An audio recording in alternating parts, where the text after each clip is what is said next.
ये आदमी पंजा लड़ाने की ऐसी खतरनाक ट्रेनिंग करता है कि इसे हराना तो दूर को इसके हाथ को हिला तक नहीं पाता। लेकिन क्या वो दुनिया के सबसे खतरनाक खिलाड़ियों का मुकाबला कर पाएगा? जानने के लिए देखिए हमारी आज की कहानी। कहानी की शुरुआत होती है मार्क नाम के एक आदमी से जो कोरिया में पंजा लड़ाया करता था, लेकिन आजकल वो अमेरिका के क्लब में गार्ड की नौकरी कर रहा था। एक दिन उसका पुराना दोस्त किम उससे मिलने आया और उसे पंजा लड़ाने के मुकाबले में हिस्सा लेने के लिए मनाने लगा। मार्क को इसमें कोई दिलचस्पी नहीं थी, लेकिन किम ने उसे जैसे तैसे मना ही लिया। फिर वो दोनों मुकाबले की जगह गए जहां लोग खिलाड़ियों पर सट्टा लगा रहे थे। जिस खिलाड़ी से मार्क का मुकाबला होना था वो अब तक के सारे मैच जीता था, इसलिए मार्क पर कोई भी सट्टा लगाने को राजी नहीं था। जल्द ही मैच शुरू हुआ और वो खिलाड़ी काफी जद्दोजहद के बाद भी मार्क का हाथ हिला तक नहीं पाया। मार्क ने चुटकियों में मुकाबला जीत लिया और किम ने भी काफी पैसे कमाए, लेकिन अब उस खिलाड़ी ने अपनी हार मानने से इनकार कर दिया। वो किम को मारने लगा, जिससे मार्क भी बीच में आ गया और वहां हंगामा हो गया।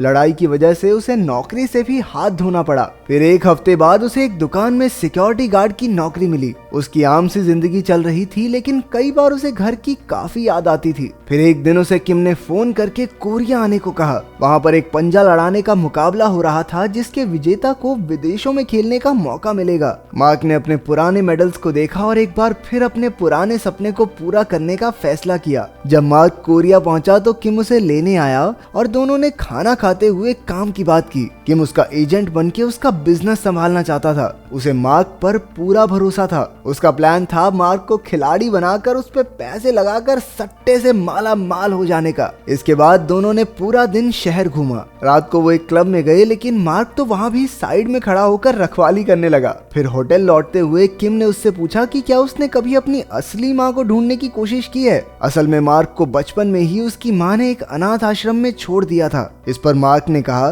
देख, जो लोग मुझे छोड़ गए मुझे उनसे मिलने में कोई इंटरेस्ट नहीं है। इसके बाद किम ने उसे होटल में छोड़ दिया। वहाँ मार्क ने जिंदगी में पहली बार एक उछलता हुआ बेड देखा। उस कमरे में किम की तरफ से एक तोहफा भी था। डब्बे में एक फोन निकला जिसमें उसकी असली माँ का पता था। उधर किम यो नाम के एक बेहद अमीर गुंडे से मिला और मार्क पर पैसे लगाने को कहा। पहले तो उसे बिना इजाजत के यो से बात करने के लिए उल्टा लटका दिया गया, लेकिन जब यो ने मार्क की वीडियो देखी तो वो उस पर पैसे लगाने को राजी हो गया। हालांकि उसकी एक शर्त थी कि मार्क को उसके ऑर्डर के मुताबिक हारना या जीतना होगा। अगली सुबह मार्क फोन के नक्शे के मुताबिक उस पते पर पहुंच गया। दरवाजा खटखटाने से पहले उसे 2 बच्चे मिले जो उसका भारी भरकम शरीर देखकर उसे राक्षस समझ बैठे। बच्चे उससे डर ना जाएं, इसलिए वो बिना कुछ कहे वहां से चला गया। उन बच्चों ने फिर अपनी माँ सुमी को इस अजीब आदमी के बारे में बताया। उन्होंने खिड़की से देखा कि मार्क वापस जा रहा था। सुमी कपड़े की एक दुकान चलाती थी जो काफी घाटे में चल रही थी। उसे गैंगस्टर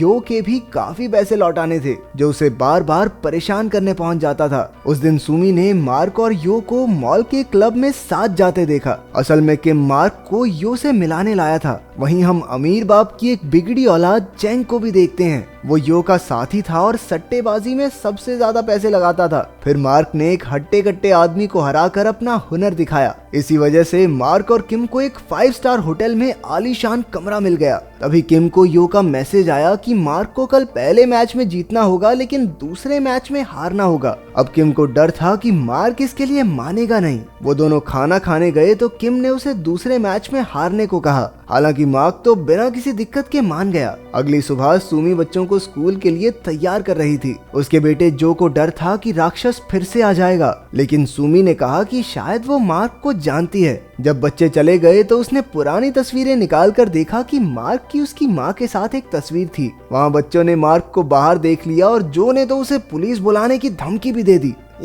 मैं पुलिस बुला लूंगा, फिर वो आपकी हड्डी पसली तोड़ेगी, देख लेना आप। फिर हम देखते हैं कि यो ने कोरिया के सबसे तगड़े पंजा खिलाड़ी कॉम्बो को बुलाया था ताकि मार्क की काबिलियत परखी जा सके। लोगों की खचाखच भीड़ थी और मार्क ने आसानी से 7 फुट के हाथी जैसे आदमी को पहले मैच में हरा दिया। इससे कॉम्बो भी काफी प्रभावित हुआ। सुमी भी वहाँ मार्क को देखने आई थी। ब्रेक के वक्त यो उस पर जबरदस्ती करने लगा क्योंकि सुमी ने उसके पैसे नहीं लौटाए थे। मार्क ने भी ये सब देखा और जब दूसरा मैच शुरू हुआ तो वो जानबूझकर जीत गया ताकि यो को नीचा दिखा सके। जब यो अपनी धौंस जमाने लगा तो मार्क ने उसे धक्का दे दिया। किम बेचारा मार्क और यो दोनों को शांत करने में लग गया। उसे पता चला कि ये सब सुमी की वजह से हुआ तो वो अगले दिन सुमी से मिलने गया। तभी यो भी वहां आ पहुंचा और किम की धुलाई कर दी। अचानक मार्क बीच में आ गया और यो के मुस्टंडों से अकेला भिड़ गया। कुछ देर बाद पुलिस आई और मार्क और किम को गिरफ्तार करके ले गई। मार्क को छुड़ाने के लिए उसकी आईडी की जरूरत थी, लेकिन उसका बैग और पासपोर्ट तो पिछले मैच में ही खो गया था। इसके बाद उसने पुलिस वालों से पंजा लड़ाकर साबित किया कि वो सच में एक खिलाड़ी है, लेकिन उन्होंने फिर भी उसे जाने नहीं दिया।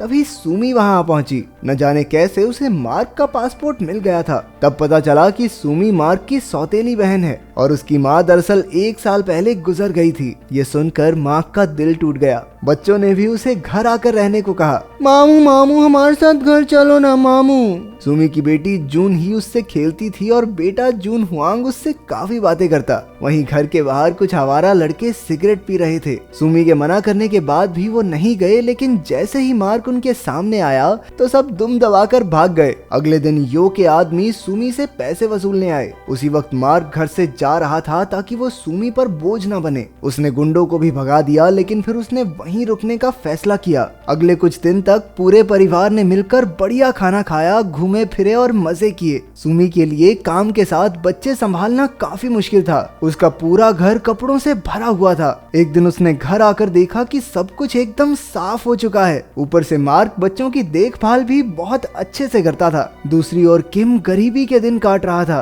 तभी मार्क को बच्चों के साथ देखकर उसे आइडिया आया कि क्यों ना मार्क की दुख भरी कहानी दिखाकर थोड़े पैसे कमा लिए जाएं। मार्क भी इसके लिए मान गया। इसके बाद मार्क अपने परिवार के साथ बाहर जा रहा था। रास्ते में उसने कॉम्बो को खेलते देखा। मार्क ने उसे चुनौती दी और जीत कर सबका चहेता बन गया। कुछ ही हफ्तों बाद उसके दुख भरे बचपन और मुश्किलों की कहानी पूरे देश में फैल गई। ये इतनी मशहूर हुई कि मार्क और किम ने अच्छे खासे पैसे कमा लिए। अब बच्चे मार्क को अपना हीरो समझने लगे। एक दिन स्कूल जाते हुए उन्होंने एक औरत को मार्क की बुराई करते सुना। बदले में जूही ने कह दिया, मेरे मामू ना बहुत जबरदस्त खिलाड़ी हैं। चुप हो जा बुढ़िया, नहीं तो तेरे बाल गंजे कर दूंगी। मार्क ने उसे वादा किया कि वो देश का सबसे बड़ा मुकाबला जीत कर दिखाएगा। फिर हम देखते हैं किम के पिता को, जो बूढ़ा होने के बावजूद काफी मेहनत करता था। किम इतने पैसे इसलिए कमाना चाहता था ताकि वो अपने पिता को एक अच्छी जिंदगी दे सके। एक दिन मार्क को जून हुआंग ने वो ईमेल्स दिखाए जो मार्क की माँ हर रोज लिखा करती थी। दरअसल उसे इस बात का बहुत पछतावा था कि उसने अपने बेटे मार्क को अनाथ आश्रम भेज दिया।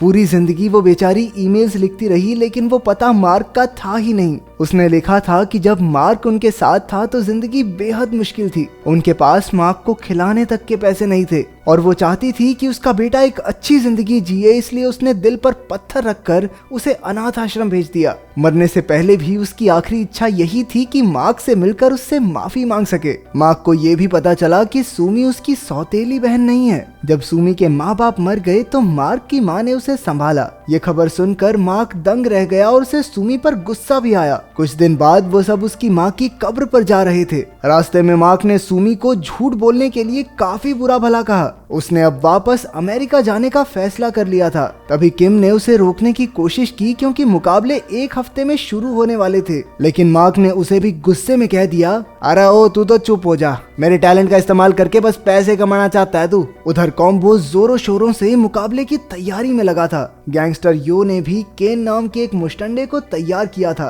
केन ने आज तक जितने भी लोगों से पंजा लड़ाया सबकी बेरहमी से हड्डियां तोड़ डाली। मार्क भी टूर्नामेंट से पहले अपनी तैयारी में कोई कमी नहीं छोड़ रहा था। आखिरकार मुकाबले का दिन आ गया। बच्चे घर पर थे जब उन्होंने देखा कि वो मार्क को उसका मेडल लौटाना भूल गए। वो दोनों तुरंत बस पकड़ के मुकाबले की जगह पहुंच गए। कुछ देर बाद सुमी को ये खबर मिली तो वो भी बच्चों के पास भागी। इसके बाद मुकाबला शुरू हुआ। केन, मार्क और कॉम्बो तीनों अलग अलग ग्रुप्स में थे। उन्होंने अपने ग्रुप में हर किसी को हरा दिया और सेमीफाइनल तक पहुंच गए। केन ने तो बेरहमी से कई हाथ तोड़े और फाइनल में पहुंच गया। करोड़पति चैंग और उसके आदमियों ने अपना सारा पैसा केन पर लगा दिया, लेकिन मार्क का हुनर देखकर उन्हें लगा कि कहीं उनके पैसे डूब न जाएं। इसलिए चैंग ने यो को धमकाकर कहा कि किसी भी तरह केन को जिताए। फिर यो ने किम को $2 लाख देकर कहा कि मार्क को सेमीफाइनल्स में कॉम्बो से हारना होगा। हमेशा की तरह किम की जीभ लपलपाई तो उसने पैसे ले लिए और सीधा मार्क के पास पहुंच गया। लेकिन मार्क ने हारने से साफ इनकार कर दिया।